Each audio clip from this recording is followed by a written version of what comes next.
Welcome back to Beyond Stereo, the Dolby Atmos podcast. I'm Dan Bucknell, and here we talk about the world of immersive technologies aimed at creating more meaningful and emotional experiences for music, film, and just about everything else. Today's guest is Alex Gamble, a seasoned mixing engineer with experience working with labels and artists across the globe, including FKA Twigs, Envy of None, Gucci Mane, and Alex Warren, just to name a few. Please welcome Alex Gamble. Well, thanks so much for jumping on with me today, man. Hey, thanks for having me. Appreciate it. No problem at all. So if you'd like to just quickly introduce yourself and what you do and how you sort of got into things, and then just let our viewers know what you do. Yeah, so I'm Alex Gamble. I am a professional audio mixer specializing in mixing music in stereo and Dolby Atmos. I'm based in Toronto, Canada at a studio called Union Sound Company. I got into this field over the course of a decade and change. When I first sort of entered professional audio, I was straight out of an audio school in Vancouver, Canada. Eventually got brought on here to actually intern at the studio that I'm mixing at right now. Well, that's cool. Yeah, the first opportunity I had in my career was interning at this space, and the studio wasn't actually even built yet when I showed up. It was still kind of a idea in the conception phase, and they had started building it and they knew what it wanted to be, and so I showed up as an intern and hoping I would get to start turning knobs or at least making coffee. But next thing you know, so here's a hammer, here's a saw, can you help? Oh wow, get to work. Yeah, pretty much. It was a cool experience though, to get to see what actually goes into putting up the walls of a place like this was pretty informative. It's my first experience out of audio school, right? Yeah, wow, that's pretty cool to start like that, I suppose, because I mean, building our own studios and things, that sort of comes into it at some point. You're gonna for sure do that, but straight out of the gate, you're building and just building studios. That's crazy. I mean, the design was done by a person named John Brandt, who sent the designs in. I know John. Oh yeah, he's great. Does awesome. Amazing work. And so he sent the designs in, and then we hired local contractors, did a bunch of the work ourselves, and a bunch of other people from the music community even to say, hey, do you want to come in, swing a hammer, or do this one thing that you specialize in? We'll give you some free studio time when the space opens up. And so It kind of became a real community-led effort that way. But I definitely got thrown into the center of it as, just coming straight out of audio school looking for opportunities, and found out about this. And rest is kind of history. I worked as an intern and then eventually an assistant engineer here for probably the first 5 years, roughly, of it being open. Freelanced for a bit after that, and went into my own studio space that I was sharing with another producer, and cool. Which it was really great. It was an awesome space called Raven Tape Music Room, and it kind of opened up in various locations and various forms over the course of those 5 years that I was freelancing. I think I've heard of it. Yeah, so it was myself and Robbie Grunwald, who was the other producer. We're kind of the two main people involved in that. It's an awesome space, still up and running. Robbie's still there doing great work. There's another engineer there named Bo Cassidy who also does some really great work. And it was the first space I actually outfitted with Dolby Atmos 4 years ago. And that's kind of what first brought me into the Atmos world, was getting that space up and running with it. And it still is up and running with that. But demand just got a little crazy for it. Yeah, I can imagine. It ended up being a good decision to get into it because it gave me the opportunity to get my name out into places where it wasn't before and get to work on some pretty amazing projects. And it just wasn't enough for me to be getting half the studio time. I just needed a place where I could really make home base. So called up the people that first brought me to Toronto and then said, hey, what about that room on the side that I built for you guys 10 years ago? And now I can see obviously that's Atmos as well. Yeah, so it wasn't when I moved into it. I moved in here, re-moved in here, I guess, last November. And, renting the room, it's just basically a blank room with treatment. So I had to bring in all my own equipment, set it up how I wanted it. And, building studios 10 years ago, nobody was thinking about Dolby Atmos. People were barely thinking about surround. Yeah, exactly. So, Except maybe the post houses, like it's post probably houses, been- exactly. Yeah, but for music, not at all. Union is definitely a music focused studio for sure. Yeah, right. So it wasn't really much of a thought at the time. Luckily, I still had old phone dump pictures from 10 years ago showing what the room looked like without the treatment on the walls, and what's underneath here and where the studs are and all that sort of stuff, so I could reference that. Very handy. Oh yeah, if I take that panel off, I could just thread that wire down there, and so That's a perfect full circle moment then, I guess, to be able to sure. Sort of realize where you came from, and then rebuild it for the purposes of now. With the Dolby Atmos stuff, like obviously, I mean, I live and breathe this. You clearly live and breathe this as well. We've both got a hand in that. It's such a huge thing to build a studio, just even in stereo. And John will talk about all of the acoustic stuff. Like that's his field, and I've actually talked to him about jumping on the podcast as well. So he might do that a little later, but. Like in general, mixing in Atmos is so different, as we know, to how stereo even works. Just so many more speakers in the room, so much more energy moving around. Like, did you change anything in the acoustics for that room? Because if it was designed for stereo, then it may not necessarily have been exactly what you might have done for Atmos these days. So what was different about, when you brought your gear in? What else did you need to do? In terms of the acoustics, I didn't change a ton of what was going on in here. This room is already like pretty dampened and pretty dead. Like when you walk in here and close the door, it really you feel it. You feel it. The air sucks out. In that sense, I didn't have to change a ton. Like one challenge I came up against when I was outfitting Raven Tape, it was very designed for stereo. It was that very classic like live sort of more active, like reflective zone where your speakers are, and then a more dead zone in the back of the room, which is great for stereo. Do they have like a wooden floor kind of thing where your chair is? Is that the idea? Or things like that? Yeah, there's a wooden floor throughout, kind of some carpeting laid down strategically to whatever sounded best. But I mean, in that room, though, one of the challenges we had, though, is the treatment was kind of asymmetrical, where it was like alive in one zone and dead in one zone. So the way that the sound felt at the front of the room versus the back of the room was a bit more drastic. When you moved your head around and moved your body around and walked around the room, you were getting like really way different experiences. Whereas in this room, it was already like, I mean, it's just packed with treatment. Like, there's just so much. Do you know how thick those walls are? The front wall, the corners kind of fan out and angle out, and it's literally packed with insulation. Like, it's a gigantic bass trap. In terms of like how thick the treatment is, I mean, from where the drywall is to what you can see in here, the thickest it probably gets is, I don't know, 2.5, 3 feet. Like, it's pretty thick. That's pretty thick. thick. The side walls is pretty much just one layer of that yellow rigid insulation. So there's less going on there. So it depends on which part of the room you're looking at. And then in the ceiling, it's, just big corner traps that span like the perimeter of the room, basically. So and they're a cool shape too. I'll put the video in of that now. Those clouds, they look really, really good. Oh yeah, it's great. The I mean, the room sounds amazing, and it, kind of happy accident that they went for more of that like symmetrical, same treatment on the sides, same treatment on both the front and back kind of thing, because I find that more symmetrically treated room is a bit better for Dolby Atmos, because all the speakers kind of end up with very similar surfaces behind them to reflect off of, or not in this case. Absolutely, and that's such a huge part of it, because it really should feel like each speaker is just sort of another speaker rather than a completely different sound. Like, you should be able to pan something wherever and it sort of sounds the same, obviously sonically different because of the location, which we'll get to that. There's plenty to go on with that.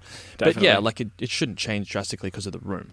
So, exactly. And in this room, it was nice to, again, happy accident because it wasn't planned this way, but just like with the way that the room is laid out, I was very like able to get that kind of what they call equidistant setup with the speakers. which I think makes a big difference in terms of getting your stuff to translate in headphones, AirPods, and that sort of thing. Of course. I think those listening experiences are designed to emulate that kind of speaker configuration, and that's definitely what I got going on in here. Also, right. It's just a mixing room. Like other rooms I've been in, when I'm sharing with another producer, they might have different goals for what they want to do in the room. So Robbie, for example, amazing keyboard player. He's got his own solo album out, but he also does keyboards on lots of amazing artists around town, session playing, producing, that sort of thing. So he needs to have all his gear around to be able to do that. And he's got this awesome vintage synth collection, modern synth collection. He had this really cool old upright Steinway piano in the room. So that stuff was awesome, but I never used it. I was just mixing. And so I had to kind of put the speakers around that gear. And whereas in here, it's just a mixing room. I can put them wherever I want. So it's very purposeful. It meant that, going into this phase of my career, I really did have to buy into the idea of specializing in mixing, because I was doing a lot more producing and recording in that space. But I enjoy the mixing a lot more. I'm getting asked to do it a lot. And I just thought moving in here, it's like, okay, this is a chance to really zero in on something.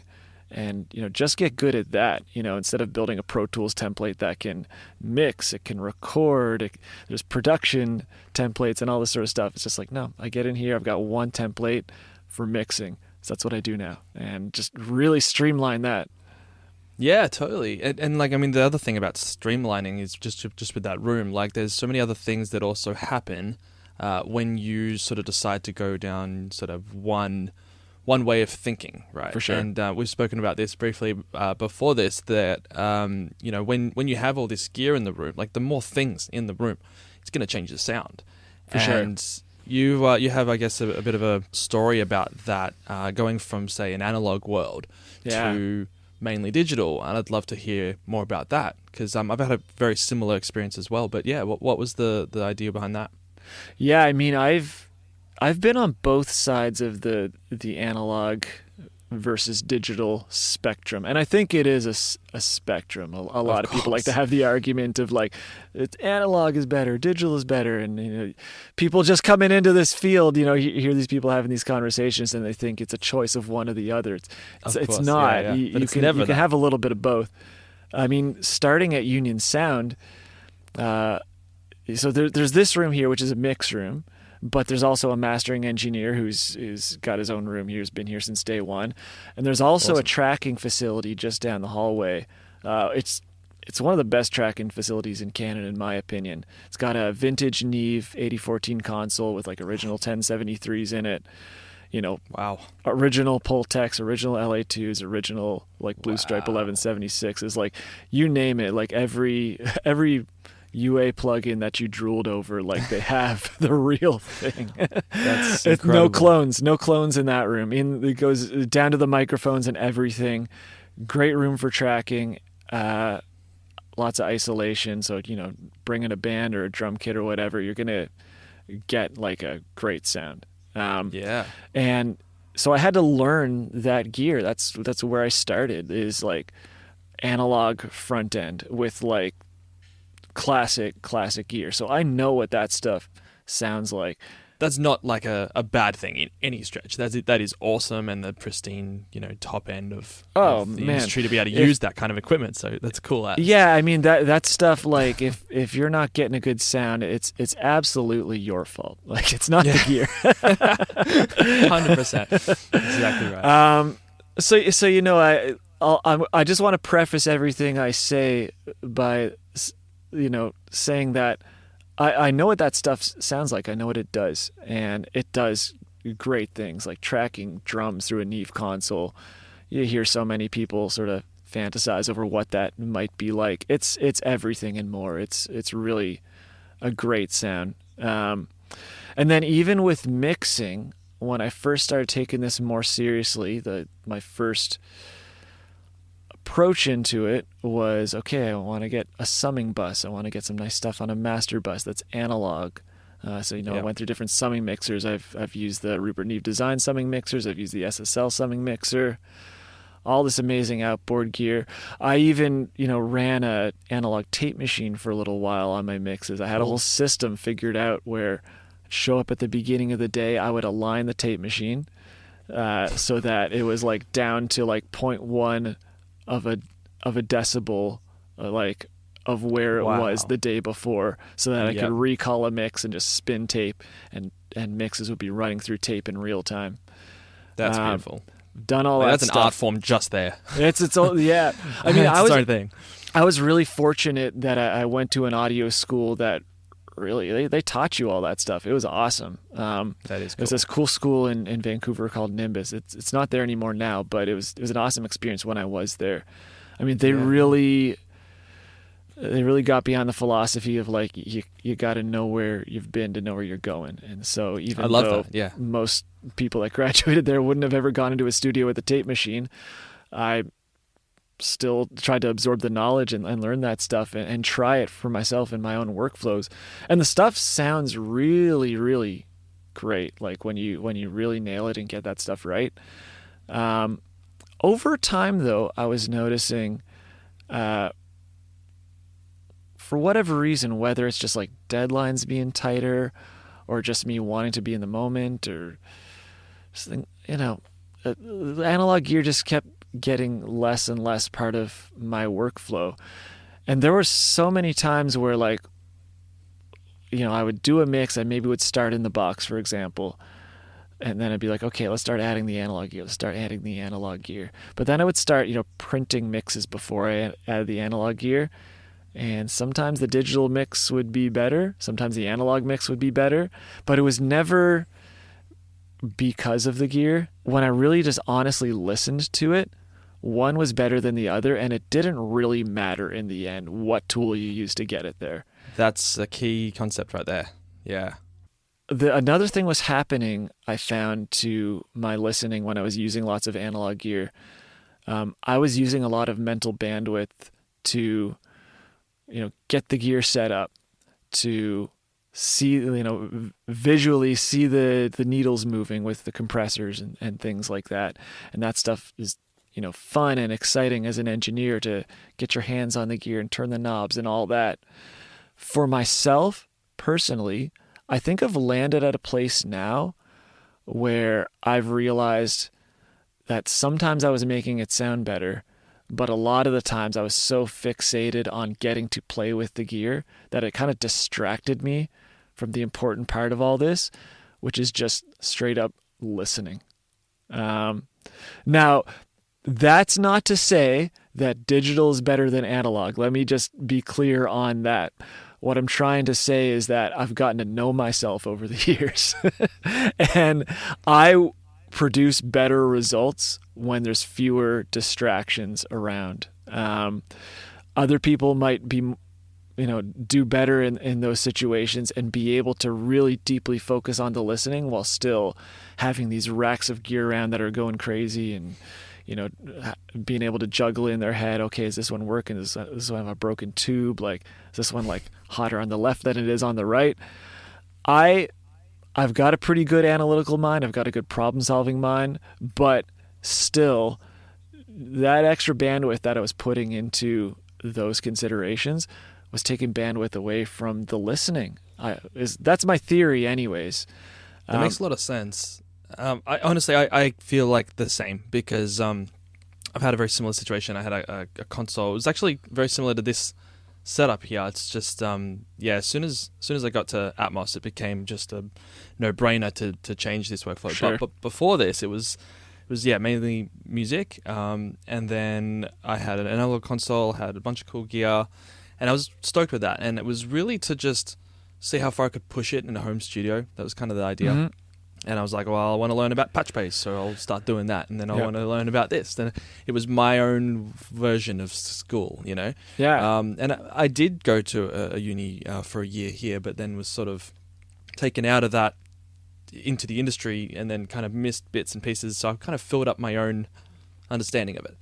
And that was super fun. But the thing is, it became too much time that I was spending, exactly what you said, setting it all up and making sure it all works and keeping it all going. And it's like the idea is gone. Like it's like I forgot what I was doing even. It's like I've For sure. put this in here and I've plugged this in here and that sounds cool there and that looks like there's too many things going on. Yeah, I mean, I almost feel guilty agreeing because it makes us sound maybe lazy or something, but at the same time, creativity, it just comes when it comes and then it's gone. Exactly. Right? Exactly. I think the whole point of all this gear is really, and again, it's not to say that it's not worth it and great for some people if they like that workflow. Awesome. That's so cool. And that's, like you said, where we've been. And there's something to say about that. Like it is certainly beautiful and an art form in its own right. But I just find that the whole purpose for doing what I'm doing is like, no matter what piece of gear, I have an intention that I'm trying to do. That has to be paramount before how. 100%. And then the idea is we're always trying to work out how to do this easier, faster, more accurate, recallable, all those things that analog kind of is way harder to do. The plugins are so good now. Like it's, you kind of, for sure. If I could be just in the box completely, I would be. you know? And I pretty much am for post and Atmos. Man, yeah, and that's the thing, like, it's not like the gap between hardware and plugins is like this humongous thing like it was, even when I got into the industry 10 years ago. I mean, now there's plugins that just hardware can't possibly do. Look at a tool like Soothe, for example. Like, there's no hardware that really does that. In fact, now I'm finding other plugin manufacturers are making their version of Soothe. So now Soothe is like the plugin that the other plugins are emulating. Like plugin clones of other plugins. Yeah, we've entered that phase now when it comes to these tools. Cool. Yeah. Honestly, they're all quite affordable too. Like you don't have to spend heaps of money on a huge plugin suite, and even the ones that come in, like even just the Pro Tools update from just a month ago, like that is insane in the things it comes with. For sure. Even Splice and things like that are integrated into the DAW now. Like you just don't need to go crazy with all the extras necessarily. And even I'm mainly in Logic, as I said, and before. So I don't think I was recording when I said that, but anyway, being Logic mainly, even the stuff that's stock in all of that, it's all quite awesome and usable. And Logic comes with a lot. I'm really awesome. Impressed by the offering that Logic has. It's a great, particularly the VSTs and all the instruments and stuff as well. Yeah, for sure. But even just for I mix post Dolby Atmos full feature films in Logic. Everyone tells me I'm crazy for doing that, but wow. I prefer it. Wow. There's only a couple little things that I would probably want that probably no one else wants. So like they're not going to change it, and that's okay. Sure. It's good at being what it is. But in terms of digital versus the analog thing, I very much agree with what you're saying. There's a place for it, but for me, I just find it faster and easier to get that thing I'm going for. Definitely, it definitely is that. And for me, like when I took the gear away, I became less attached to what I was using and or what it looks like and what it looks like and things like that. It was weird. Sometimes I felt an obligation to use certain pieces of gear because they were nice and expensive. That's stupid. Yeah. That's stupid to say, and it's stupid to do too. It like, I hope there's some engineers out there who are hearing this and it's striking a chord because I do feel weird saying it sometimes, but for me that just was absolutely true. Getting rid of all that stuff has helped me to be a lot more objective about what, when I hear a sound, understanding what the sound needs and just doing what needs to be done and not being attached to, certain techniques that I like to use. It's not about enjoying the technique that you're employing. It's about choosing the right technique for the moment. I'm just doing that a lot better in this environment. And so all that to say, I mean, the studio is about as digital as it gets. Like I plugged in this microphone today, and that's one of 2 analog cables in the whole room. The other one is connecting my focal headphones, and that's it. Wow. So everything else is digital, even to the speakers. Even to the like speakers. So my interface is a Digital Audio Denmark AX Center. It's just shooting out a single MADI cable at the back of it, which is fanning out to AES Digital, and that goes to all my speakers. So I've got a 914 of Genelex, and then I've got two PMCs behind me, and they all take AES inputs. And I just thought that was the cleanest way to get to them, because if I go analog out, then I'm converting D to A to go to an analog and even cable. that has a small variance in sound. That, and then it's A to D into the speaker, and then D to A again coming out of the speaker's DSP chip. So yeah, you're right. Literally everything is ones and zeros until it is coming out of a speaker. That's amazing. So yeah, there's there's more Ethernet cables running behind the walls than there are XLRs. Actual audio. Yeah, that's crazy. I mean, mostly I would say in my room, my on the way in is where my analog happens. So that's it. So I've got a couple of cool preamps, and most of them are clones, but I love them. The warm audio stuff is great. I really like it. For sure. And I mean, that's a great place to get your analog flavors on the front end. Like if you know what you're doing with that stuff, that's a great place to like impart your color. And I'm a big I love digital for mixing right now, but at the same time, when I do record, I don't do as much of it now, but I do it often. When I do record, like I'm a big proponent of the idea of just commit on the way in. Like I find like the sooner you can hear your idea being very close to finish, the better the whole process is going to be. Like if you build a foundation that sounds like a finished record, you're not going to... Mixing's a lot easier. Mixing becomes easier. Figuring out how you want to overdub things and how you want to produce the track is way more clear. Like I've seen so many new producers run into some weird situations where they're just add because they don't think the production is done yet. But actually, like, your drums just didn't sound right. Like you should have maybe taken like a half hour out and mixed your drum tracks a little bit, or just recorded them better on the way in. And then fix you it would in pre, not post. Exactly. If you build a solid foundation, then it's just like, okay, that's the drum sound for the record. Now what are we going to build on top of this drum sound that we love, instead of trying to mask it with all these like special effects and overdubs and things like that, and then you just kind of end up with a mess of tracks that and a billion plugins that are all just undoing things, not actually adding. Yeah, exactly. So, that said, I mean, when I'm talking about this, I'm talking specifically about where I'm at right now in my mixing career. With recording. I love the idea of using analog. Whenever I do it down the hall in Union's tracking room, and they got the real deal stuff, and I'm just using way less plugins and processing power when I eventually bring the mix into here. That's amazing. That's the way to do it. I mean, I would say that's the goal anyone should probably have, just as a golden standard. Yeah. You can sort of do whatever you want, but at the same time, I just feel that is the strongest approach, like you said. I mean, the other thing too of just like not going for like crazy outboard racks for my mixing rig, it saved space for my speakers, which, in Dolby Atmos, it's a lot of speakers, a lot of space in the room for that. Yeah. So I could just kind of put them wherever they sounded best, and there was nothing in the way of me doing that. Not to mention power and all those things as well. Like it's a lot of power tons of power, heat, right? Management, like, all that. Your room like really heats up when you got a bunch of analog gear like cooking like crazy.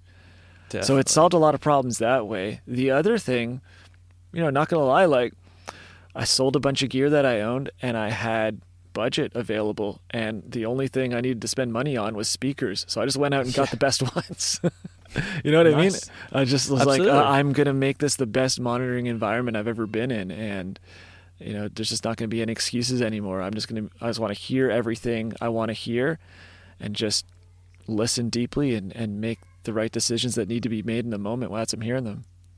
That's awesome. Yeah, no, absolutely. And anyone who's sort of watching, like whatever you decide to do, I suppose that's, do the best thing that you can and try to be as educated as possible, I suppose, on how to do that. And, we're all trying to get better and, do different things. But as long as you sort of know the reason why you do something, that's kind of... That's the key. You know what I mean? That's Yeah. the thing. Yeah, absolutely. Yeah. So just on the speakers and mixing in Dolby Atmos, we could spend a lot of time talking about how different and, how crazy it can be. For sure. However, I think one thing that you were talking about, listening, and that being really, the most amazing, important thing, more than using your eyes, things like that. There's one thing that I've sort of applied to listening to Dolby Atmos, particularly in this room, just when I was learning how to even think about it, and particularly when I got Apple Music running in here, it was like, okay, I want to play every song I've ever heard in Atmos now. Yeah. That is available, and I would go through it and I would mute all the speakers and I would just go, all right, what's this side doing? And I'll just listen to that and go, whoa, that's what they're doing with that. All right, cool, that's what gives that immersion from that side. And then what about the other side? What about the rears? What about the heights? What are the heights doing? What are people putting in the heights? And that was so helpful to just go, wow, like that's the kind of thing that it all sort of folds down to, when you're listening to it in the center spot, it's all on and it hits you hard and it's really immersive, right? For sure. How is that achieved? And listening to those things. So I was wondering if you had a process like that, or how did you first get into hearing this and understanding what's being done? Yeah. I mean, I first got into Atmos working with an artist back in 2021 named Selina Martin, and we were doing the very classic COVID record from process. Like, she was in another country, I was here. We're doing things over Zoom, audio movers, that whole thing. And cool. At one point, the news came that Apple Music has Dolby Atmos now, and I was like, cool. What's that? I'd heard of it before. I saw a demo at NAMM once. My friend Justin Gray, he had gotten into it before, and he was telling me a few things about it. But to be honest with you, before I got into it myself, the only thing that I understood is that he was buying a lot of speakers. Oh, yeah. And we've had him on the podcast already, Justin's talking amazing. about all of this. Yeah, he's the best. Yeah. But anyways, all that to say, like, Selina brought me into it because, I read the news. I mentioned it to her over one of our sessions, and I was just like, do you want to try it out? And we were just on headphones on audio movers. And I was like, okay, let's take this one sound from your record and let's put it through the render and let's move it around. And we both were just shocked. We're just like, what is And this is just binaural. This is just binaural. And wow. Selina's music is known for being like really dense and really layered. And so for her to be able to achieve all this separation and find a home for all these sounds she wanted in her music, that was a huge revelation for her. And she had so many ideas for what to do with it. But awesome. all that to say, that's what got me into it originally. And so we just started going. We're just like, where should this go? What should this do? Like, give me a little bit of time. Let me do some panning and then I'll show it to you and things like that. So, I mean, I kind of came at it from the opposite approach. It sounds like you sort of took this approach of like, I'm going to get it in here and then I'm going to almost like deconstruct what people are currently doing. I had no idea what I was doing. I just got the tools and we followed our instincts. And that's an adventure just to have right there. But with my thing there, the difference, I suppose, was I did know about it from Post World, and I was already mixing in 5171. Right, of course. So you came from that background. So that was kind of the thing. And I was mixing, I was still mostly analog for music stuff, and then I was doing 5171. And then it was like, okay, this Dolby Atmos thing is now coming out to music. I have no excuse anymore. It's like this thing I wanted to do but couldn't justify it. Now I am able to, because it's coming to everything that I do, not just one aspect at the highest level. Right. So it was like, now's the time. And then I was running 9.1 for a while with the Dolby Atmos renderer. This is the production suite before it was integrated as one sort of application. And I was running that, and I was kind of experimenting just in 9.1. Before I had heights, I had 9. Right. Crazy, right? Yeah. No one else has done that. Wow, you started on 9.1. Cool. Yeah. Before I even had heights. And I was just like, well, that's the sort of, do I put more into the wides? How much am I going to use the heights as opposed to, what's the best thing to play around with? And I already had 8 speakers I'm running. So adding 2 more like for the 7, it was easier than trying to figure out how I'm going to mount these things and all of that. So I just added 2 more and started playing in 9.1. And that was crazy. So I think that the song that got me the most when I played it back was the Imogen Heap Magic Me song. Have you heard that? I don't know that one. Oh my God. Okay, I think I got some listening to do after we're done. Oh yeah. Okay. Oh, please make me a list as well. But that one really blew me away. It was it's one of the Dolby sort of trailer ones, and there's a story that goes along with it. You've probably seen the visuals. Okay. This girl's on a planet. She's got like this sort of it looks like a tuning fork kind of weapon. I thing. don't know she battles this. a monster. I'm so curious. Get on it. Okay. Yeah, it's really good. I'll see if I can maybe link or show something over the top of this. But that blew me away, and that song was created specifically with all the sound design of this little short in mind, and it was beautifully done. And in Atmos, it is just top notch. So that was like, okay, now I have to get the heights. Now I have to go all out. I'm going to change everything, get rid of the analog, and go hard. Yeah. And then now, these days, I mix everything in Dolby Atmos. So there you go. That's the way. That's how I do it now. Now, are you doing your Atmos mixes first when you're producing something, or do you do that after? Right. So yes, I do prefer to start in Atmos, and I will build it from that. Although that's because it's very much a post-production workflow where you build it at its highest, and then the lower deliverables 5.1 stereo, and then you can use the fold downs. Yeah, right. That's right. From what I don't do a lot of post work. I'm barely any, but from colleagues that do it, they've showed me their setups, and they've got these even separate computers that are pulling in the re-renders and recording them in. And things like that. That's something. I don't actually need to do that here, but when you've got bigger sessions where it's huge and you're basically printing to one, and then it gets complicated with that. But so you're already used to working that way. Yeah, I mean that's more like at a dub stage. You would expect that kind of level, or even at a sort of higher end studio. And not to say this isn't high end. It's more just a different approach. So I'm more working for home entertainment, where it's not theatrical, right? So there's differences in what's necessary, I suppose, for that.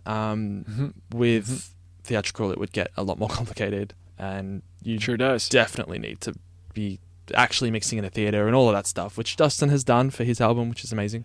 Yeah, I got to be with him on some of those sessions. It's pretty eye-opening, actually. I bet. Yeah, I saw some of the footage, and it was insane. Yeah, was that in your town? Was that nearby, or? Yeah, the soundstage that he rented is this place called Company 3, which is in Toronto. Right.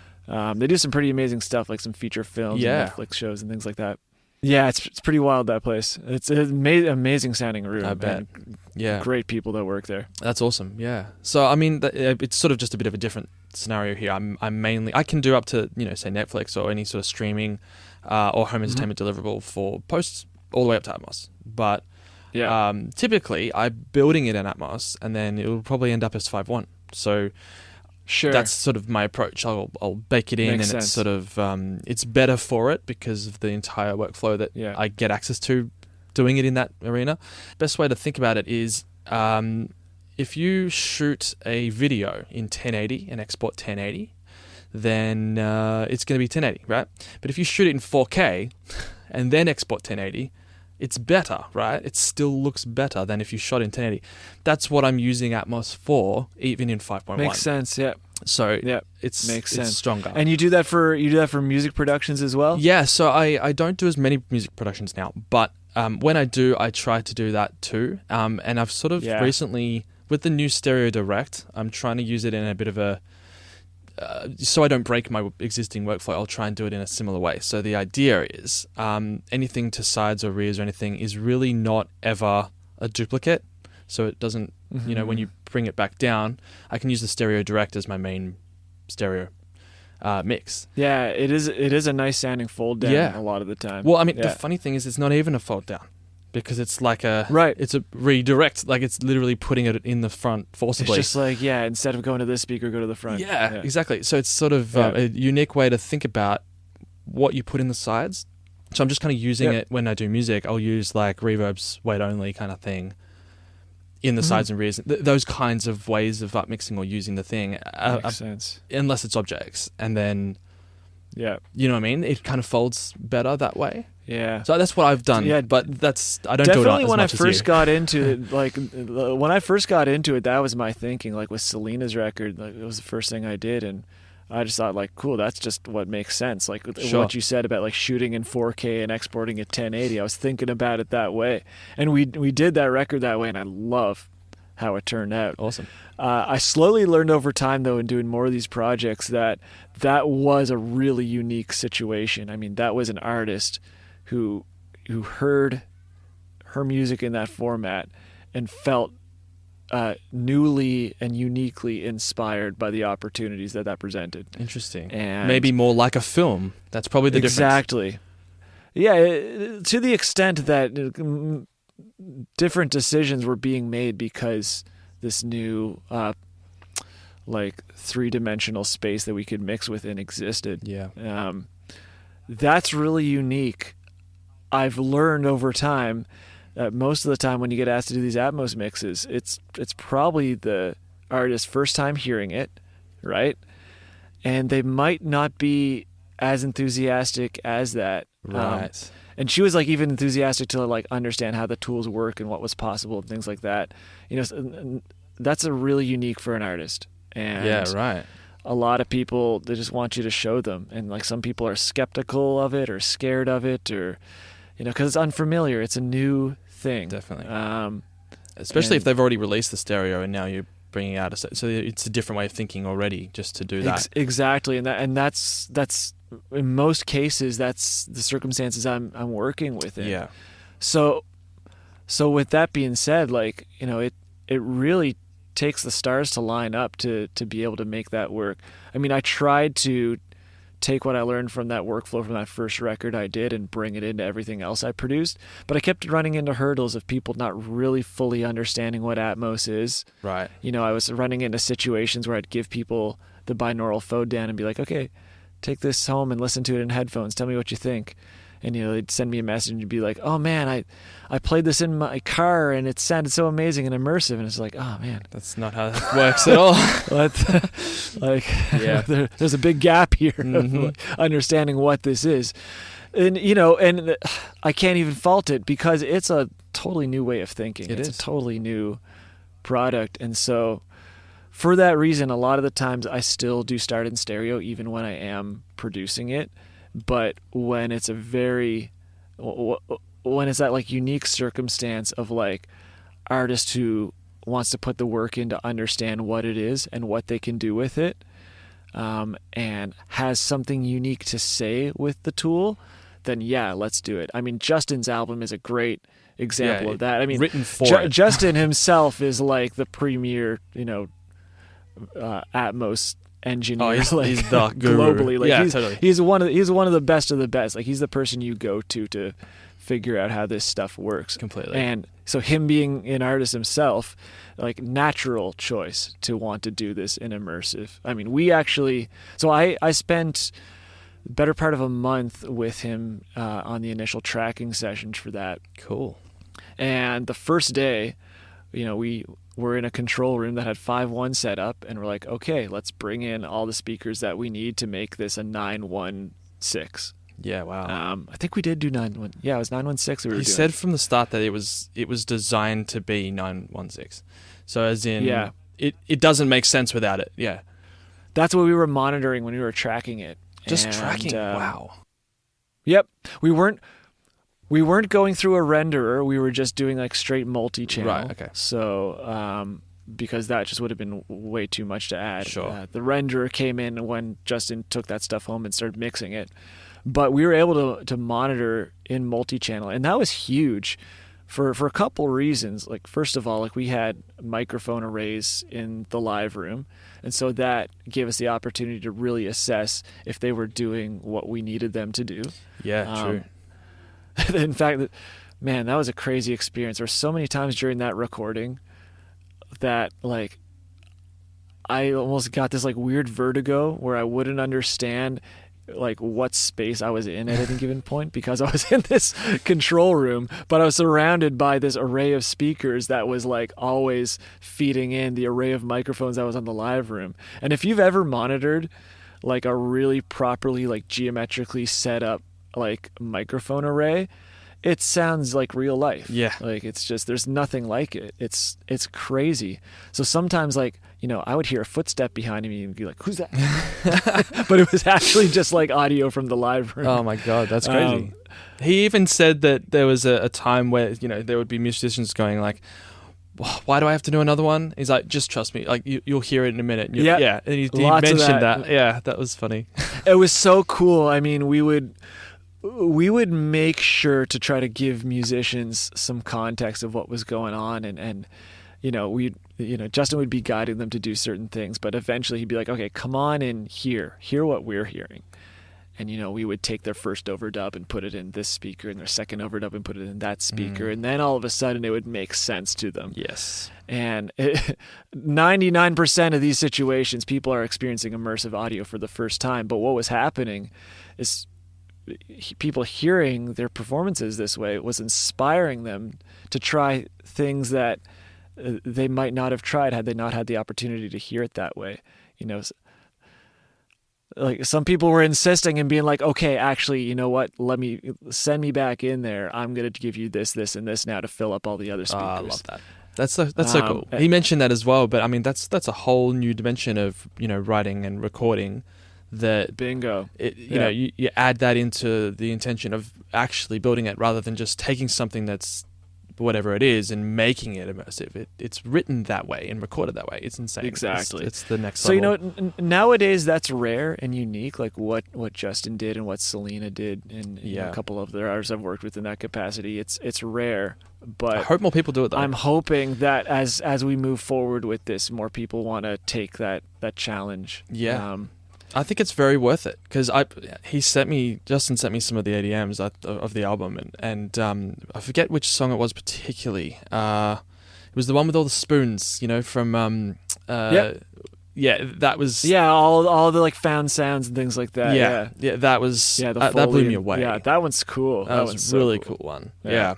It's a pretty special record to get to play a part in, but it's crazy. Like, I mean, I spent about a month with him in studio, which I never get to do with anybody, but still that felt like a very small amount of the work that went into this. Like, Justin took it so much further once he got the tracks home and started mixing it and arranging it and all that. Of course. Yeah. Well, I mean, that's awesome that you got to, you know, work with him on that. Like, and you guys have been friends for a lot longer than that, right?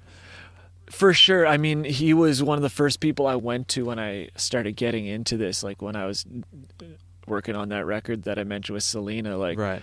You know, I was just doing it binaurally, and so a lot of the time I was calling up Justin and be like, man, I don't want to screw this up. Like, here's something I'm trying. Does this work? Does that work? And, you know, he would be, you know, giving me lots of advice and guidance along the way. And that's great.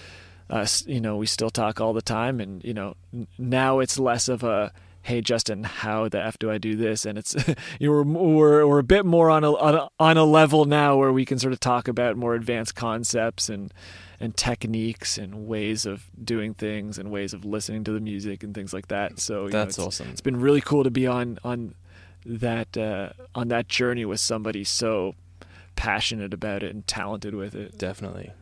And I mean, the other thing that you were talking about as well, like the other sort of approach, if not doing it that way, which you said is more common to, you know, have the stereo release sort of already out. We spoke about this off camera, a little bit about sort of the idea of the perceived stereo, right? So let's go into that a little bit, because I thought that was a really interesting one. Sure, yeah. Yeah, I mean, you know, a lot of the time, like you mentioned, stereo gets done first. I even do it with a lot of artists that I produce. Just, you know, if I'm having those early pre-production conversations with them and I'm bringing up a concept like Dolby Atmos and I can just tell it's going over their head, you know, I might, you know, if they want to put the work in and figure it out, great. But if not, let's just make music. You know what I mean? Yeah, let's do the stereo first. Let's do this in a way that's familiar. And, you know, honestly, like if the idea doesn't work in 2 speakers, it's probably not going to work in 16. You know? Yeah, absolutely. So there's nothing wrong with doing that. And there's certain advantages to working in stereo first too. Like maybe you want to cook things a certain way and it's just like a little bit easier and quicker to use stereo tools to get it there. Sure. But you know, in any case, it is more common. A lot of the time people, though, you know, they finish the stereo mix, they finish the stereo master. And, there's a lot of creative decisions that go into getting it there, not just from a mixing and mastering standpoint, but from a recording standpoint, from a writing standpoint, demoing standpoint. A lot of the time I'm just coming in to do the Atmos mix and I get some stems or maybe a session and a stereo master. And, I get the advantage of just pressing play and being like, man, cool song. Yeah. But to get it to that point sometimes takes years out of people's life. Of course. And all that to say, I understand that, having done it myself, and I respect the fact that so much work and time went into it. And what I take it as when I get that master is, here's my art, and I love it. And so here's me. Great. Yeah. And you want to respect that as its own thing. The last thing I want to do is come and be like, this is wrong and that is wrong. And no, it's not about that at that point. Somebody's put their life into this, and it's just, that's important. Absolutely. So I really want to take some time with that stereo production and really understand what it is and what they're saying with it, and what the aesthetic is. Is it more modern? Is it electronic? Are the sounds more organic, or are they more imaginary? Or I'm thinking of all those things, and I need to honor all those things when I do the immersive mix eventually. That said, though, the common thing that people think is like, well, just do it conservatively. I hear a lot of negativity sometimes around Atmos mixes, especially for big pop records, that people are just being too conservative, and that's true in some cases. I have heard that too. It's still very front heavy and things like that. Yeah, there's thing, many situations where that's true, but what I've found is that when the production is calling for it, you can absolutely be adventurous with ways to fill up the room,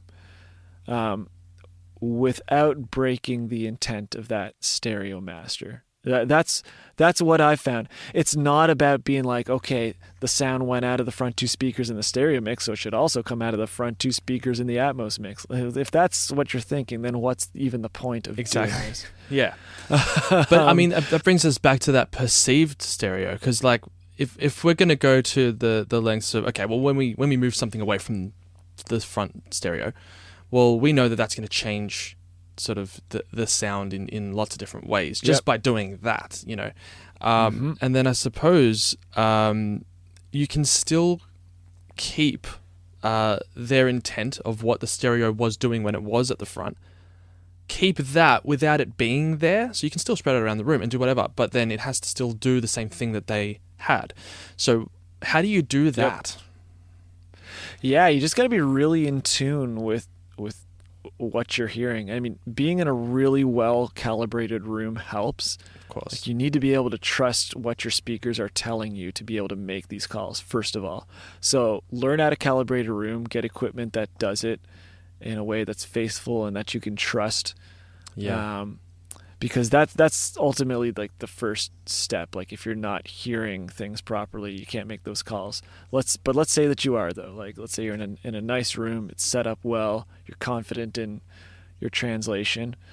So now you take, let's say, for example, some electric guitars that were in the front speakers. Nice wide doubled electric guitars. Yep. Very dense sound, a lot of low end, mids, highs, full spectrum's covered. With those especially, I found as soon as you move those off the front wall, the tone changes. Yep. And Heaps. I don't know, do you play guitar? I do. Is that? Yeah. Yeah. Is that your main instrument? Drums but I play guitar, bass, sing as well. So yeah, okay. I'm familiar.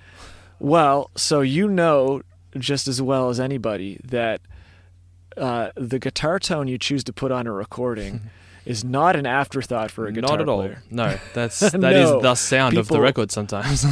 People labor over getting that right. And so, you move that guitar off the front wall, the space it creates and the angle it's hitting it at you from may be really, really exciting. but the tone totally changes. Yeah. Even by just like moving it at 30 degrees off the wall. It's like a completely different EQ, basically. Totally different EQ. Yeah.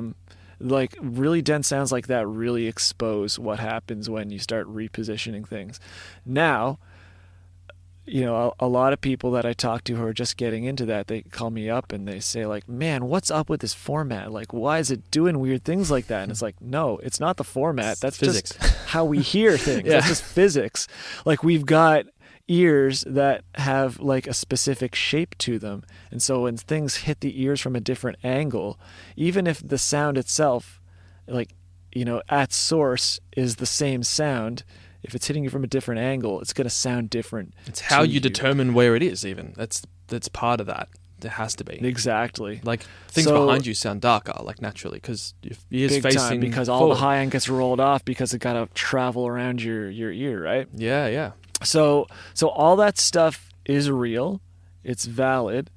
So, it's not enough to just take something and pan it. And then, if you don't get the results you want, just blame Dolby. It's It's the start of the process. Make an artistic choice spatially, but also understand that something's going to change in the sound because of that choice you made. And if you love the choice enough, do the work to correct the EQ or the transient properties. Resonances can sometimes start popping out when you start separating things from each other. Like, it's pretty amazing, like the things that you realize were actually getting masked when things were just going out of two speakers. When you start pulling them apart, it's just like, oh my God, there's like a lot of 500 hertz like resonating on that vocal, and I got to deal with it. Yeah. And, that was dealt with in the stereo mix because there was all this sound just like smashed on top of it. And now there isn't. And so you got to, even when you leave things in the same position, just by it being isolated, you have to deal with that differently. Well, this is the balancing of mixing, right? Like, this is, when you do one thing, it'll affect something else. So you've got to, it is really a balance of making sure you still get that intention across without anything being too much, too little, whatever. And that's across many different tools. Compression, for example, is a lot different to how you might treat a stereo track in Atmos. For sure. And I suppose we could get into the two-bus thing too. Like, there's definitely not as much of that. That's another thing. Like, stereo mixes. There's decades and decades of techniques that you can read about or learn about on YouTube, where people talk about putting things on their mix bus, like bus compression or saturation or what have you. Yeah. It can be a really effective tool in stereo, and sometimes it can really work well in Atmos, but I've found not as often as it does in stereo. Like, often bus compression isn't the answer you're looking for if you want to glue things in an Atmos mix. I find, like, you can do it. You can set up like an object bed and mix that way and get your master bus that way. I personally don't like to do that. I'm a big proponent of objects themselves, so like discrete objects for everything. Right. I like that way too, although I have done object-based beds as well. But I think, the post workflow kind of destroys that. So I like to have the same, but certainly you're right. Post is a bit different. Different considerations. But for music, I really like the idea of just using objects, just even for like curating the tonality of the binaural mix. That can be really useful to just have everything individual sounds on individual objects, and you can choose that near, mid, far binaural setting, exactly, sound by sound. So I find that really useful, but I mean, it makes it harder to create a mix bus, definitely. And I've figured out how to do it. Like, I've set up a Pro Tools template that has all this crazy side chaining going on that, I can instantiate my favorite bus compressor plugin and feed it the side chain and have them all pumping together, and I can do it. That said, though, like, even when I figured it out, I'd say like 95% of the time when I try it, I hear it and it's just like, like, I just find it strange, like when I start separating things out and immersive, to just have like a some acoustic guitar in the back of the room getting triggered by the kick drum in the front of the room. It just doesn't quite work. Something cognitively doesn't work for me that way, unless there's like a really specific musical effect behind it. Like in techno music, for example, there might be a synth like really heavily sidechaining to a kick drum. Oh, like in Titanium by Sia or something like that. Yeah, exactly. That's that sort of thing. That's a musical effect where like it's really extremely breathing and it's actually like creating a groove for the song. Like that's a different situation. Sure. But as glue, gentle though, bus compression to glue things. Yeah.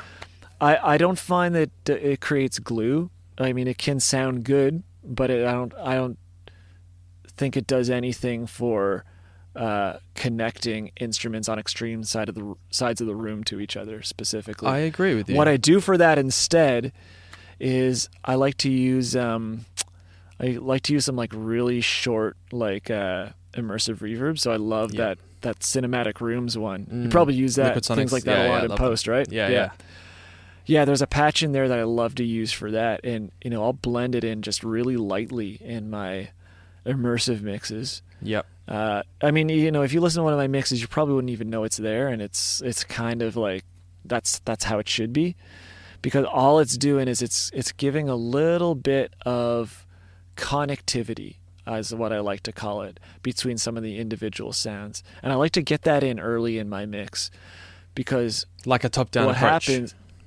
exactly sort of, it kind of creates this like environment, and it gets like a bunch of sounds in a bunch of speakers at a very low level at a very early stage of the mix. And so what I find when I don't do that is like, I might take something and pan it really extremely to the rear while the rest of the mix is still kind of in the front, and it feels weird.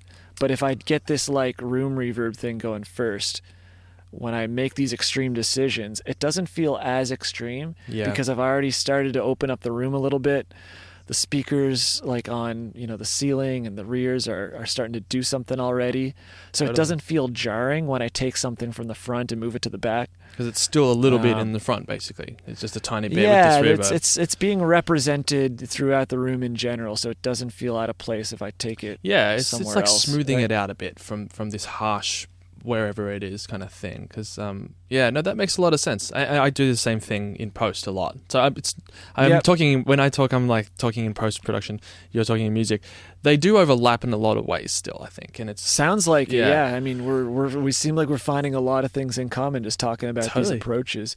I should speak with people like you that do post stuff more, because you guys have been doing Dolby Atmos way long before us music people have. And we like to talk it up like we know everything, but we don't. You do. Well, we're the real engineers. No, not at all. No, I'd say that the only thing that I had a head up on, which was probably a lot of music engineers who are just coming from stereo straight into Dolby Atmos. That's a much bigger jump than from 7.1 already. So there's things like divergence and overlapping things and the phase issues that causes and all that sort of stuff that I was already across and sort of found ways. Dolby Atmos is very intuitive. Yeah, you're up the learning curve already. Yeah. So in terms of like how to upmix something without it being an issue, if I don't have an upmixing tool, like I kind of know how to do that already. So I wonder if you have done anything like this. I actually have a template in Logic that takes a stereo song and I stem split it. So it's got just drums, vocals, guitars, bass, and other. I think it's got piano maybe, and I can take that and approximate what I would roughly do for an Atmos mix for those things, and it sounds really good. And it's like that's crazy because you should never do that. You should never do that. Well, you can't anymore. Apple actually flags that stuff. There you go, and this is why. Ironically, even though they make Logic Pro themselves, they brought out the stem splitter. But they do flag the stem splitting stuff. That's right. But I mean, it's because it's like there are Logic issues. Stem splitter actually sounds really good, though. I was actually really impressed with it. Me too. Yep. When I came out, I was like, oh my God, this is like another tool I can use for restoration or splitting out the vocal from a noisy track or something. That's cool. Yeah. And I have used it for that. But for this thing, it was just like, okay, I want to take a music track and I kind of want to, use it to roughly get an idea, or maybe I can actually use it for, upmixing a score or something. even just Right. small breakout, you know. So when you get like a stereo music track to put in a film, this is a tool you can. I've done it before, yeah. But even like Yeah. I do mix music as well. It's very, you know, not much, not as often, definitely. But Right. I'll do it for fun, for sure. Or you know, whatever. My favorite song, I'll chuck it in and I'll go, cool, I'm going to make it Atmos because they haven't released it in Atmos. And all I'm doing, it's not going anywhere, it's just for me. But it's a way for me to just go, immersify it. And it works. Exactly, yeah. And it was really interesting. So applying those same techniques that are like the 5171, avoiding phase issues, how I'm doing things like that, I wonder if you use in your real music, you know. I do a little bit of that. Like, you know, the one trick I like to use is, you know, if you have a sound in your mix, let's say it's like a stereo synth, or actually, you know, another good example is like in a hip hop track. You know, sometimes one of the tracks that you'll have is like a sample, like something that's, you know, from an MPC or a vinyl record or something like that. And, you know, it could be like a drum break, or it might even be like a full, like wholesale, like take of like 2 bars of a song, right? Right, yeah. And so in that track, you know, sometimes you've got vocals, you've got bass, you got strings, you got a bunch of stuff, right? Can't use that stem splitter for your music mix, unfortunately. But you could use it for one half technique. Of it. Well, one technique I use. Well, actually, I can't even use it for the sample. Oh, really? I've seen those things get flagged before. So unfortunately, well, there's artifacts and stuff. So this thing that I do is definitely full of artifacts. So it's just for me to listen to quickly, you know, as a temp. I mean, that said, the tools are getting better. But I mean, what I do in lieu of that is I'll do like some mid-side splitting. Yes. So I'll use that tool, Wave Center, and I've got a preset for it that isolates just the mids, and a preset for it that isolates the sides. And that works really well on vocals for the harmonies. Great and on vocals. So oh good. Man, it's so awesome for that. Yeah. Because it allows me to take this one sound and at least separate it out into 2 components and be like, okay, I'm going to put the mids here and I'm going to put the sides here. Yeah. And it can give you some really musical results. And sometimes you even take things further, and then I'll take the mid and I'll band split it. I'll put an instance of Pro Q that's like low pass at 500 hertz, and then another instance that high pass at 500 hertz. And, you know, maybe that one that's high passed is isolating more of the strings than one that low pass is isolating the pianos, okay. right? So doing with EQ too. So that's cool. Yeah, you can do little tricks like that to get really creative. Because definitely when you're talking about putting things in different speakers, you know, you can't just like duplicate the track and like put one in the front and one in the back. I mean, you could, but all you're doing is creating a phantom image. Yeah. It's much more interesting to decorrelate those sounds in some way and put them in different places. Completely. In fact, I would say that's even a rule. Like, kind of you a have rule. those phase issues things that happen. So like if you duplicate a sound and try and put it somewhere else, you definitely get phase issues, especially with low end. Man, it's funny. I've seen some mixing tips going around about people saying, "Oh yeah, you should take a little bit of your bass and also put it in the rear speakers." And wait, what? No, that's no, nuts. you shouldn't. I'm telling you now. Shouldn't do that. I mean, there's a lot of people like to say there's no rules with this stuff. It's still the Wild West.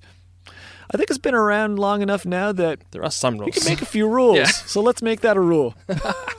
I agree with you, and I think that there's certainly best practices that have already been established for sure, and there are other things that are more Wild West, and you can like be really creative with it. But some things just don't make sense. Like, don't just put all of your drums in the rear right speaker. Don't do that. For real. That's pretty clear. Oh man, funny story on that. So, have you ever heard any of like the original like quadraphonic mixes when quad first was a thing? Maybe. Are you aware of any of this stuff? Yeah. Well, okay. I know that like the Beatles used to put their drums on the left, but like not quad. No, I haven't heard the quad stuff like that. I heard a quadraphonic music mix for the first time earlier today. Okay. It was maybe send this War to me. Pigs by Black Sabbath, and man, oh man, Wild West. There was some crazy stuff going on in that mix, dude. Like it was, you could tell it was the first time these people had ever heard surround sound, and they just went absolutely nuts with it. We're talking like, do you know that song well, War Pigs? No, I don't. Like, but I've probably heard it before. Okay. But I can't think of it now. I mean, the classic bit is there's a guitar bit that goes "Dana," when generals gathered in their masses. Oh yeah. Before that, yeah. there's an intro where they do the guitar thing, and then there's no vocals, and there's in the space it's like a hi-hat tapping. Okay. So in the stereo mix, it's just like, hi-hat tapping where the drum kit is. But in this quadraphonic mix, they took the tapping hi-hat and spun it around your head. Oh my god.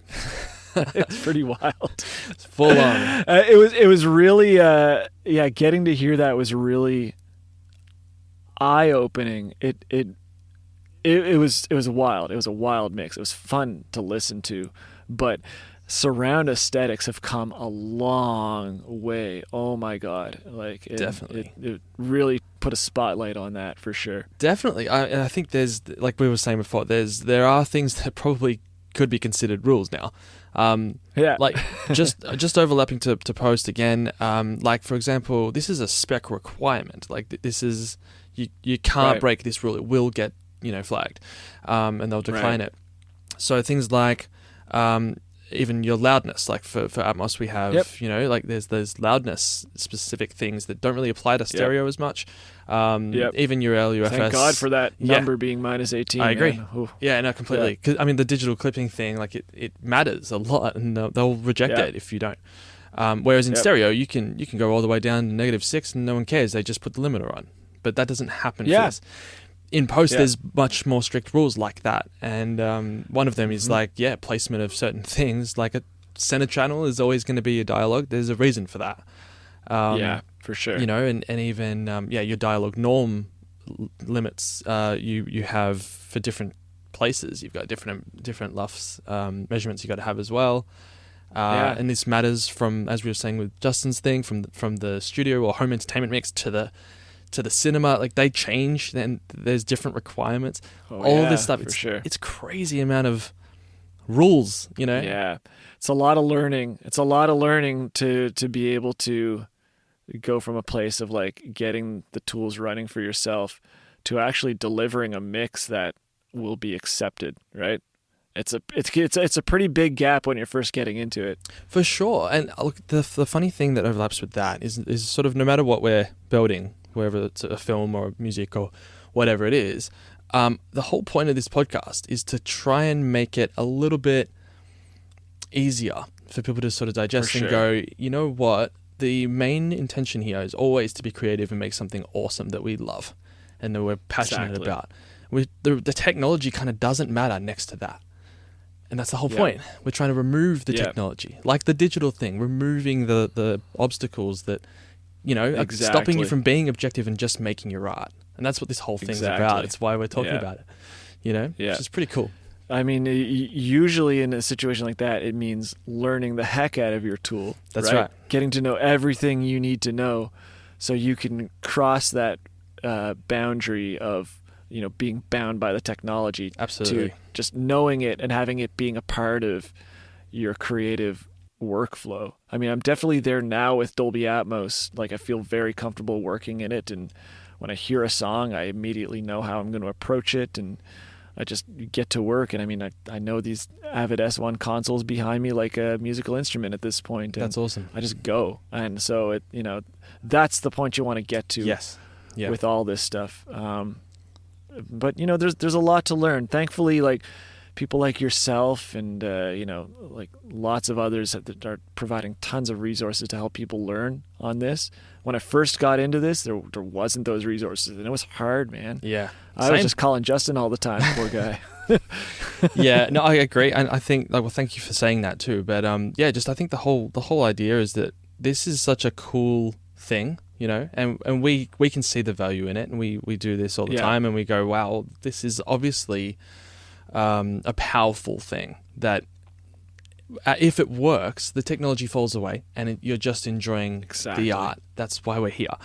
All of that stuff, that's what we're really trying to do. And I suppose the more people that get onto this and understand it and can learn the tools, then it's like, well, we can just make better art and feel that immersive thing that happens when you listen to a song and you go, oh, this was written for me. Oh my God. Or watch a movie and cry at it. It's just, those are the things we want. We're looking for it. Oh man, isn't it wild how listening and experiencing music immersively triggers emotions? I mean, that was one of the things that drove me to this in the first place. I mean, the technology's cool.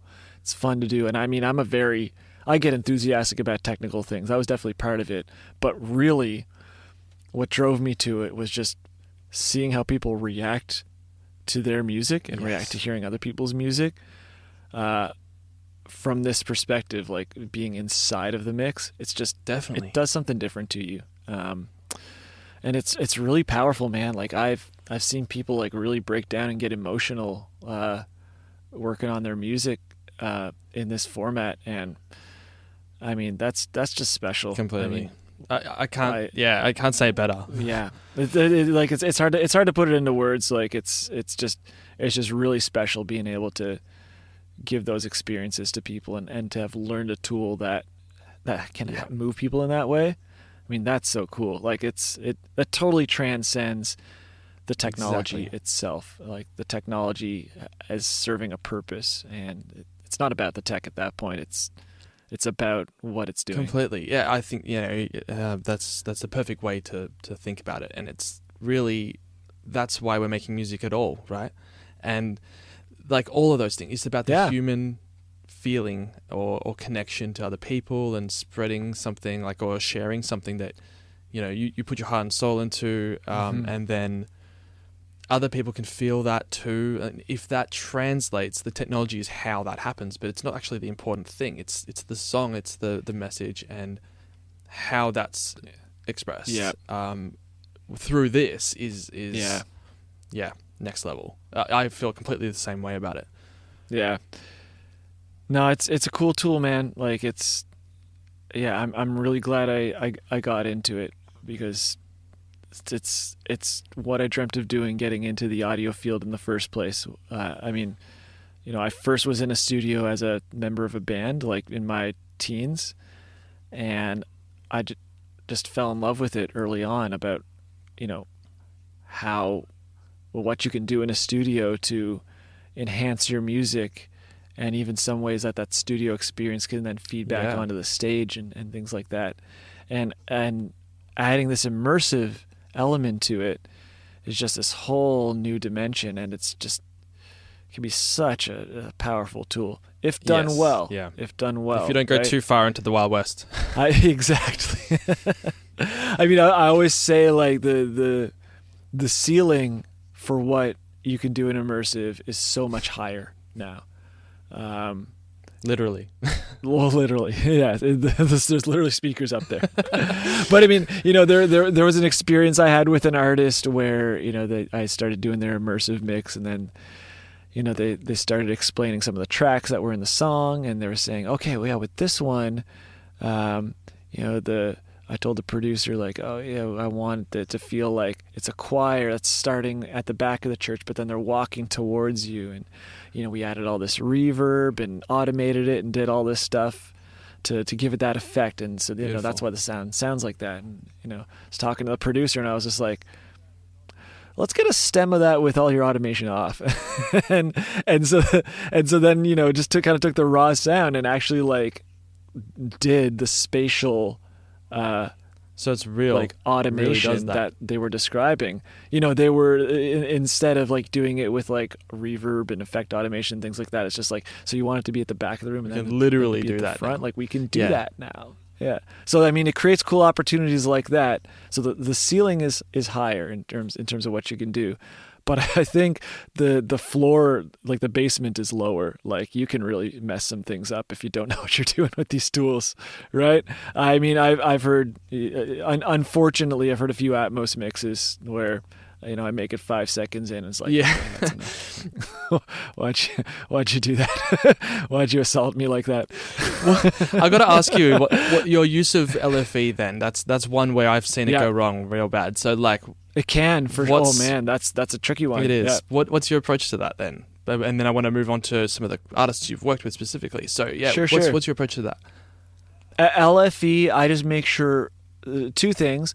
Whatever I'm putting in there is unique content that is decorrelated from whatever is in the main speaker mix. Okay. And I do that because you just never really know how like somebody's playback system has set up that LFE. Right, for bass management and things like that.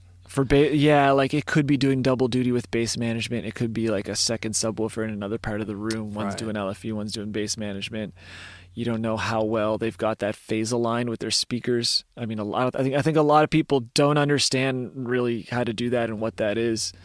And Sure. I can't count on the world understanding that, by the time I finish my mix. Yeah, no, that makes a lot of sense.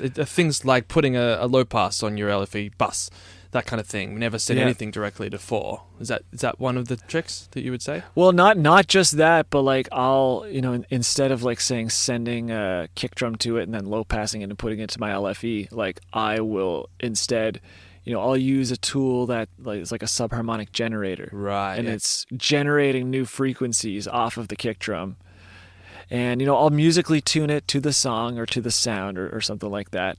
And then I'll take that and I'll just tuck that in really low level in my LFE. That makes a lot of sense. And I can actually attribute that to pretty much any speaker. Like you were talking about the phantom centers, if you just duplicate something in the phase issues. I think the reason, or maybe the fix of that, to make it feel immersive, and I've talked about this before, is the idea that for something to feel immersive with all these speakers around us, it's happening because there's different sound coming from lots of places, not the same sound. That's the reason it feels Big like time. that, and not just phasey. Yep. So it's the same for this sub. So I mean that's a big one for the subwoofer. Okay. I mean it's going to give you that sense of immersion like you're talking about, Yep. and it's going to get you around those phase issues. So yeah, subharmonic generators is a big one that I'll use for that. Awesome. And I'm also tucking it in at a very low level. I don't like to get my primary low end from using the LFE. Yes. So you're bass managed then? So I bass manage all my speakers. Yeah. So like each speaker channel is a full range channel, which is getting bass managed to my subwoofer, but my subwoofer is also doing double duty as my LFE. Right. Same as me. But I'm making sure my speaker mix, like without any LFE, is still a great mix with lots of low end. Yes. And if you go back to the original AES papers that are laying out how you're supposed to use even 5.1 surround, they talk about using the LFE that way. Yeah. Like you should mix in a way whereas if a user doesn't have that LFE channel, that it's still a cohesive mix. Absolutely. All these channels are supposed to be full range. Exactly. So the subwoofer is not a subwoofer extending; it's an LFE channel on its own. Exactly. So that's my approach with it. Make sure it's decorrelated. Don't overuse it. Hey, once in a while, if you want like a really cool special effect, it can be a really fun way to get it. Yeah, like an impact or some sort of sub drop. But it shouldn't feel like the mix is lacking something if you don't have it, or say for example it's set up weird. I mean, one thing I like to do with my LFE sends actually is on my template I actually have like a phase inversion button on my LFE because I want to hear how my LFE sounds if the user has their subwoofer out of phase. Interesting. Like I want to make sure that my mix doesn't fall apart, Yeah, okay. right? That's so very I'm interesting. like when I'm doing that, I'm testing to see how well I've decorrelated my bass content. Right. So if I flip the phase and the low end in my mix starts disappearing when I turn up the LFE, I got a problem because that phase flipping It's that I too did close, in my mix yeah. could be representative of how somebody has their system set up. Agreed. Yeah. And like the way these LFEs sound, they change when they go through these codecs too. Like, man, have you ever soloed an LFE from Apple Music? Like, No, I haven't Yeah. actually. I should do that. do it sometime. Okay. You'll be surprised. Really? Okay. Yeah, it's like it. I've done it a few times, and it doesn't sound like the LFE I mixed. Again, I mean, I don't want to totally like, dish on Apple too much because them adopting it is one of the reasons that I have the opportunity to do all this work. Totally. But it's just to say that like there's another step that comes after, which is like encoding it and then decoding it, which changes the sound, which could also change the phase relationship between all your channels. Yeah. Yeah. Completely. So just think about that, right? In fact, when I'm you're pretty doing the mixing. sure to bring up Justin again. He's gonna love this, but yeah, he's got a whole bunch of videos on that exact phenomenon. Yeah. So like, yeah, there's a whole study on how those things change and how we should, sort of adopt it. Logic does have like representations of that, which they're actually different again, but Yeah. similar, to kind of hear. how Yeah, that's- I guess the message is there's just so many moving parts with this that to just send the same content to it and just hope that it all stays phase coherent throughout the entire ingestion and Yeah. encoding and decoding process is just it's literally just asking too much. So decorrelate it. Yep. Decorrelate your LFE, kids. Absolutely. That's a good one. And it's interesting that does overlap. Yeah, so that's how I approach that. I mean, subharmonic generators, things like Submarine from Waves is Yep. a really good tool for that. Subbloom is another one I like to use. So yeah, Cool. Okay. So and just to make sure I understand that, so it's like sending the kick and bass maybe to that bus which has that on it, wet only. That goes to the LFE yeah, bus. 100% wet. Yeah. That goes to the LFE. Got yeah. it. All right. Yeah. Cool. That makes a lot of sense. Yeah, and then I've got a button on my Stream Deck too that it takes my LFE channel in my mix and it actually routes it to my center speaker. And what that allows me to do is I can monitor what's going through my LFE in full range. It's kind of like a final quality check Yeah. because when you're just listening to it through your subwoofer, the subwoofer can't reproduce full range. That's right. But maybe you've made a mistake in your mix and actually sent a full range electric guitar to your LFE. So that button is like my last line of defense to just like solo my LFE, listen to it on a full range speaker and say like, okay, yeah, I've done the right job here. It should sound, just low pass basically. Yeah, cool. Bingo. Yeah. There you go. That's a great one. Yeah, cool. Oh, well, that's some good tips there. Okay, so let's move on to some of the projects you've worked on. Some of them pretty awesome, prestigious, sort of clients. What kind of projects have you sort of most enjoyed? Could you tell me about some of the ones that, most notably, I suppose, the ones that you've done before? Yeah. Earlier this year, a mix for FKA Twigs' most recent album came out, and I did the Dolby Atmos versions for that. That one was a really fun one. I mean, just listening to that music in stereo right away, I could tell that, I was going to be able to do some cool things in Atmos. Interestingly, though, with that one, like the early feedback was, make sure the stereo is represented well, Right. which, goes without saying. Like I always take that as like a pillar of how I approach it. But that said, like if you listen to those mixes, there's moments where the room is really, really full. But I feel like I put the time in and did it in a way that really honors what they created in 2 channels and just expanded on it. So that was a fun challenge to be able to do that. And the music was, unbelievable. Yeah, for sure. Just to be in a room listening to that music and contributing something creatively to that project was a huge, huge honor and just a lot of fun to do. Absolutely. And what was the album called? It's called Eusexua. Eusexua. Okay, cool. Came out earlier this year. Awesome. Okay, I'm gonna have to check that one out. And there was another one, which is a funny story because I think we spoke about it early on. So the Jax album.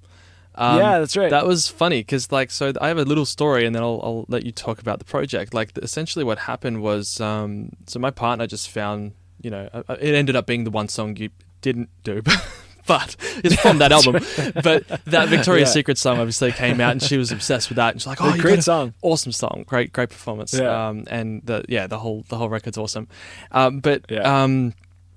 So she was listening to this and I'm blasting it, going, "Oh, this is so cool! I wonder if it's in Atmos," and it wasn't, or something. I don't think it was when I was looking. Yeah, I think maybe originally it wasn't. Right. And they got an Atmos mix done, but then she put out the full LP, and I got to do the Atmos mixes on the rest of that. That's awesome. Yeah. So even before that though, like I went to Simple Plan or something, some show nearby, and she just was there. I didn't even know she was going to be playing, and then I'm like, that's wow. Jax.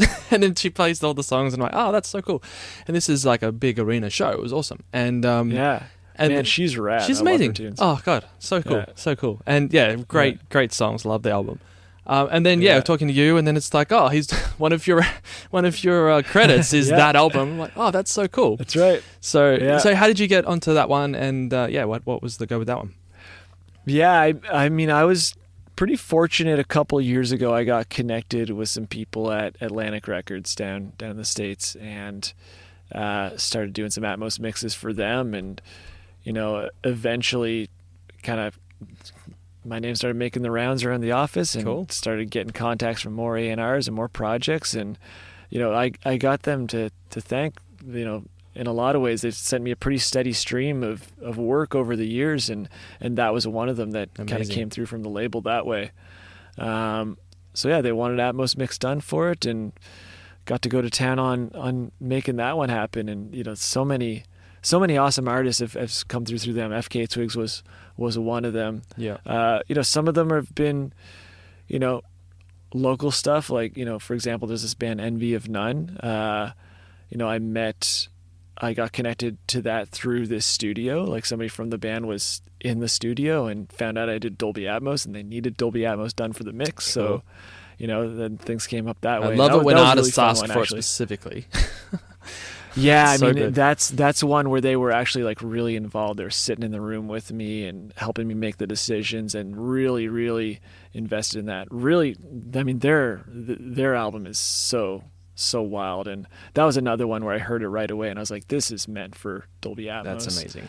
They got this really awesome singer in the band, Maya Wynn, so talented and just throws so many layers on her voice. You go through and solo the tracks, and it's not just one lead vocal, it's like 25 or 30 layers of all this crazy stuff. So I mean, that one I was just having a field day with spreading it around to different places. I bet. And the guitarist from that band is it was the guitarist in Rush, Alex Lifeson. Okay. And as a huge Rush fan, that was like kind of a cool moment to get to contribute something creatively to one of his projects. So that was kind of a fun thing. Oh, that's amazing. That's cool. Yeah. What was your favorite project that you've worked on, sort of like this so far, for an Atmos? Whether it's a single or an album. That's hard. I'm sure it is. That's I'm sorry. hard, man. Oh wow. Cheers. Favorite one. I mean, the Twigs one's up there for sure. Just like the style of music really lent itself to that. Yep. Selina, as I mentioned, is a favorite. There's another record label I work with a lot called Vinculum. It's spelled VNCLM. Okay. And there's an artist on there named Sadie, spelled Sadye.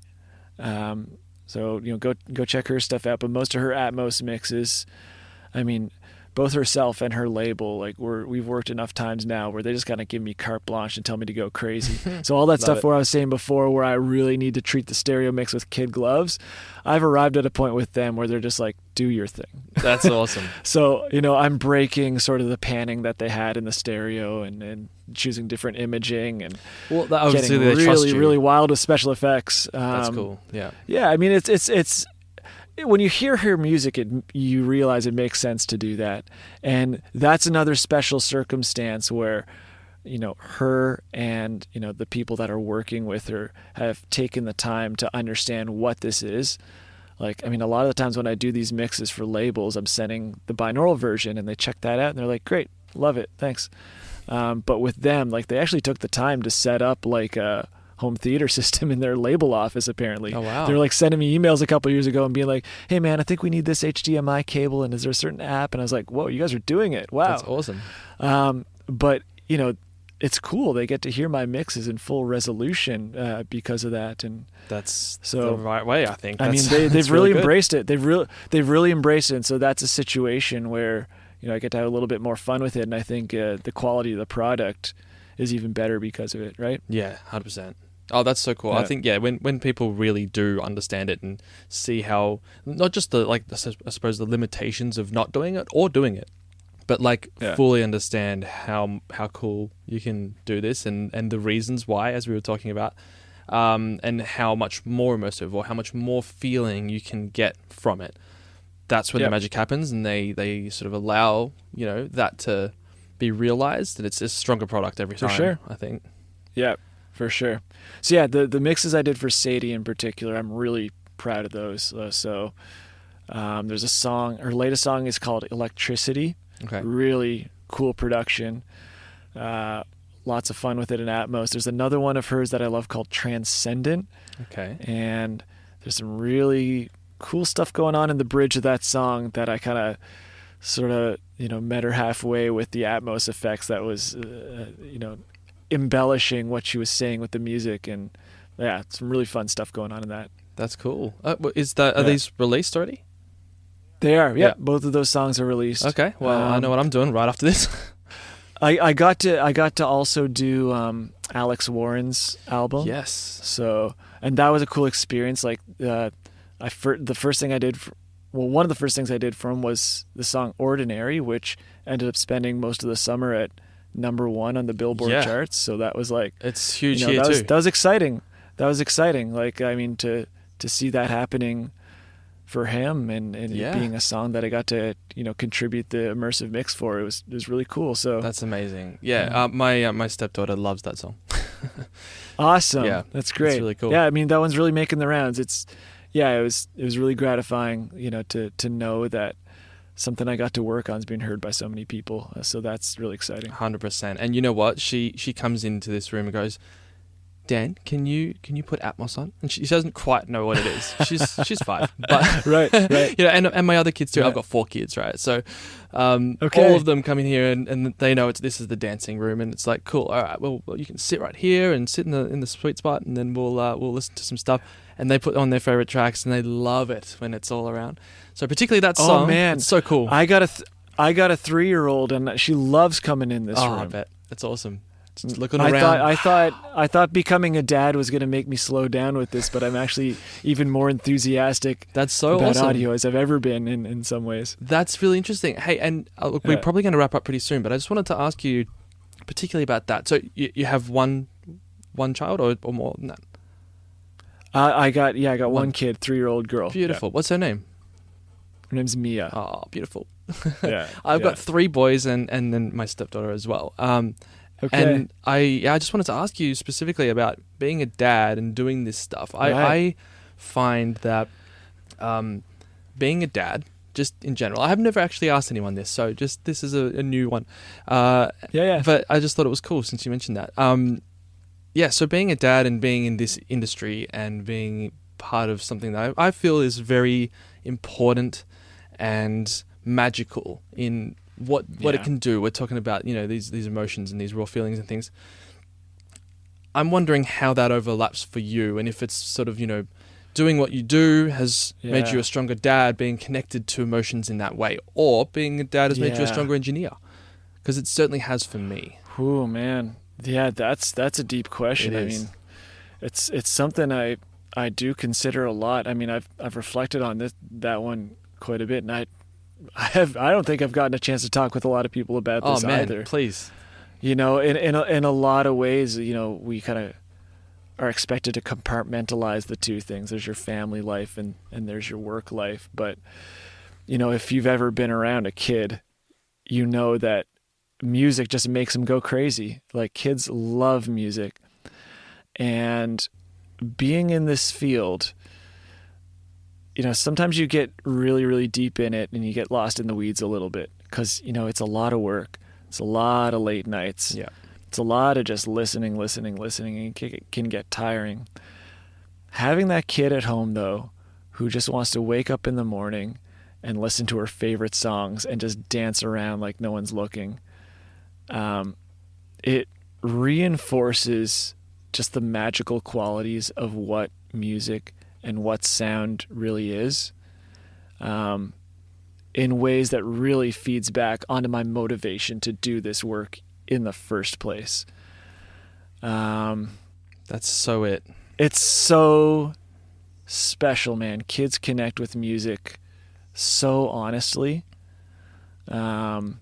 Like, if a melody's good, they'll remember it and sing it back to you. Yeah. If it's not, they'll forget it and move on to the next thing. That's very true. But if it's really good, they'll just start moving their bodies and going crazy and just, want to have dance parties all day long. And it's so cool to see. And it's made my job feel more important, to be honest with you. I love that, man. That is so awesome. It's really cool and really special. And it's being a dad is motivating too. Like, as much as you want to feel like the job of being a parent is just like this top down, here's the lesson you need to learn, and let me tell you, like, I'm sure you've tried that and you realize it barely works. Ever.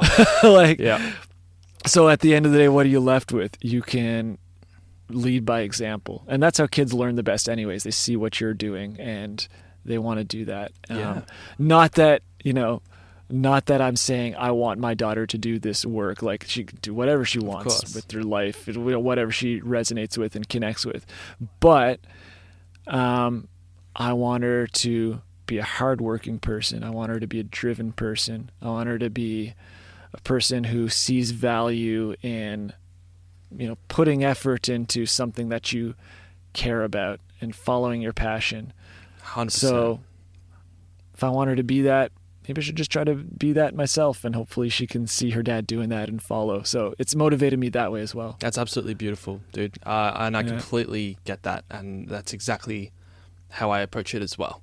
Because I think, this is not the easiest of, things to get into or to continue doing even. Like, even just starting a business, or you were saying freelancing or doing this creative work, it's sort of seen as you got to be the best, or it'll never happen for you, or being a singer, being an actor, any of those creative things, it's seen as, oh yeah, dream on.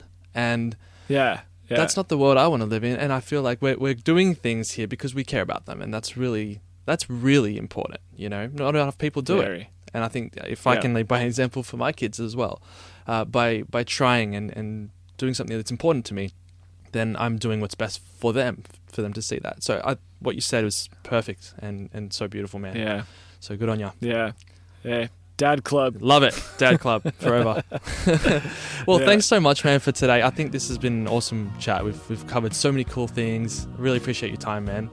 It's been awesome. Yeah, this was great. Awesome chat. Thanks so much for having me on, really. And, love the podcast, love the message of it, and keep up the great work, man. Thank you so much, dude. Yeah, I appreciate you coming on, and we'll definitely follow your work for the future and everything that you're doing. Feel free to send me some links and things like that. I'll chuck them on the description. Will do. So everyone can follow along for you as well. And thanks again. Really awesome. No problem. Thank you. See you soon, dude.